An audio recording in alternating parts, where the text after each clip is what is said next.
الأهلي المصري يعلن إصابة رضا سليم بقطع جزئي في غضروف الركبة.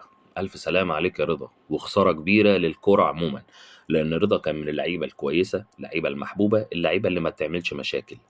رضا سليم أول ما جه الأهلي خد ولعب وكان كويس جدا مستواه، ولكن إصابته في الكتف رجعته وخلته قعد احتياطي. ولما قعد احتياطي خرج بره حسابات كولر خالص، زيه زي كريستو لو تفتكروا الاسم دوت. خرج بره حسابات كولر وما بقاش في حساباته، بقى يلعب ماتش ويقعد 10، يلعب ماتش ويقعد 10. والغريبة انه لما بينزل احتياطي بتلاقي منه اداء كويس، وبرضه رغم كده كولر ما كانش بيلعبه وكان دايما حاطه برضه في الاحتياطي.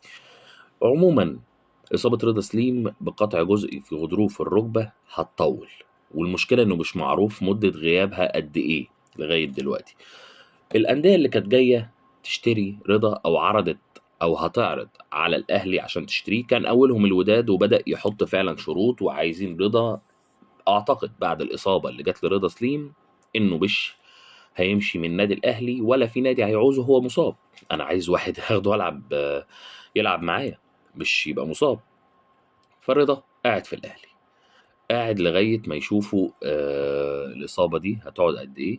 ورضا ممكن يترفع من قائمة النادي الأهلي لو الإصابة دي هتطول شوية، لأن الأهلي يعني هو الراجل هيبقى واخد مكان وإحنا في يناير، فهيترفع من القائمة ومش هيلعب معاه النص التاني خالص لغاية ما يشوفوا هو إصابته دي هتطول قد إيه. ألف سلامة عليك يا رضا، وإن شاء الله ترجع بألف سلامة من اللعيبة المحترمة اللي ملهاش أي بصمات يعني وحشة داخل الملاعب المصرية.